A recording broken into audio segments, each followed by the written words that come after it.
In this video, we want to create a looping particle effect, very similar to our looping audio effect, where we may want some sparks or some particle that follows the platform around as it's moving. And the setup's actually very similar as the audio, but I'm going to walk you through it anyways. We'll go back to our components over here. And in the same way with my audio, I want to add a new component and make this particle system. And you'll see because I had static mesh selected when I added that, it made it a child. You could make it and then drag and drop it. Just make sure that it is a child of the static mesh. And you could hit enter and we could just leave it named that way. That's fine. Go to viewport, make sure you reposition this. Again, if you're using some actual detailed mesh, you should position this to what makes sense according to the art. But for this, I'm just going to line it up with the bottom of the platform. I think that would be fine. Maybe we'll do some sparks coming out the bottom, something like that. Save it. Once it's aligned, the next step is to go to the event graph, and we'll do this as a part of our larger feedback function. First thing we want to do is we need to get our variables for which particle effects we want. We may want the designer to be able to choose, well, I want this platform to have these particle effects. So to do that, we're going to have to create those variables. So I'm going to come over here. I'm going to create a new variable. We'll call this movement particle. And we do want the designer to see this, so I'm going to check that on, compile, save. And we want this to be a type of, if you start typing in, particle system. And we want an object reference. We want to reference a specific one. And which one do we want to reference? Well, I think for this, if you make sure that you hit compile save, you'll get the right default value. Movement particle, because I have the starter kit or the starter content imported, I have some things to choose on. You can import your own if you like. I like the sparks. You can drag this into the scene to test it. Compile, save. If you did want to test these, just click down on particles or wherever you got these from, drag it into the scene, and I think that looks pretty cool, so I'm just going to delete that out. And we want to turn that on whenever we activate the elevator.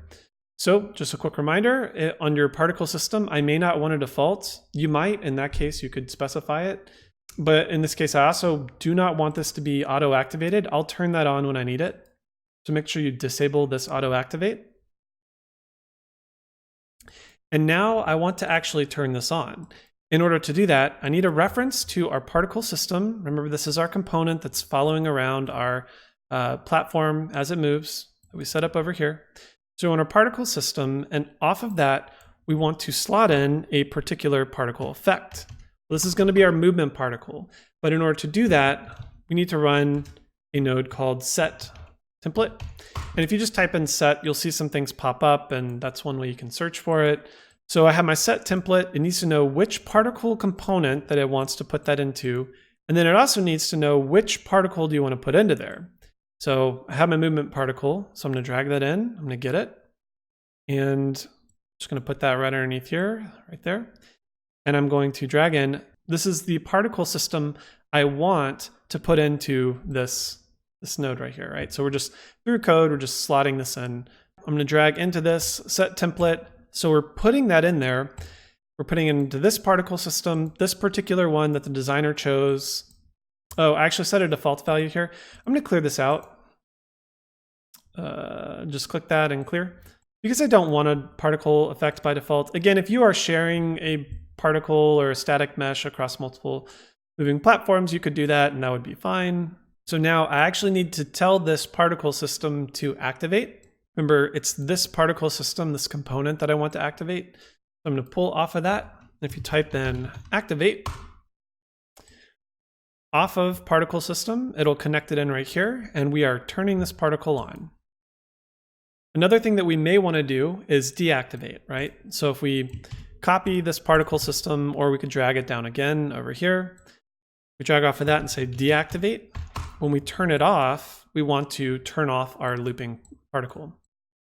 And this is another thing. If you want this to be looping, just make sure that you make a looping particle effect. Otherwise, an explosion will, just disappear eventually anyways.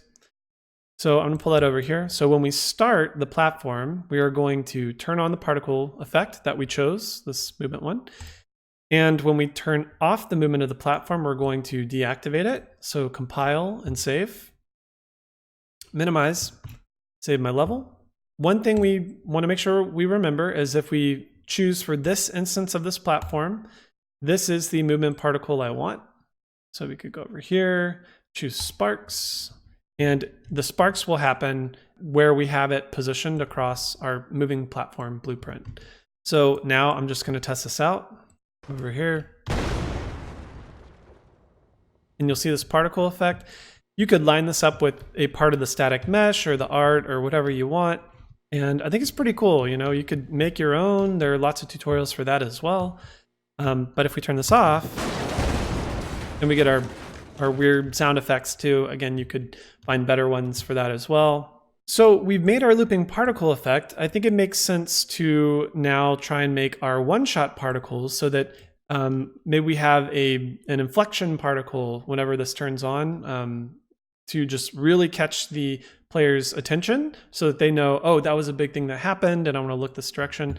And then maybe we have a separate particle that communicates that this is powering down. It could be a slightly different particle effect, or maybe like a misty smoke of the steam just letting out as it's shutting down. We'll do that next so that we can see both, so that we can see the looping particle effect that follows it around and the one shots, just to add some more flavor to our platform.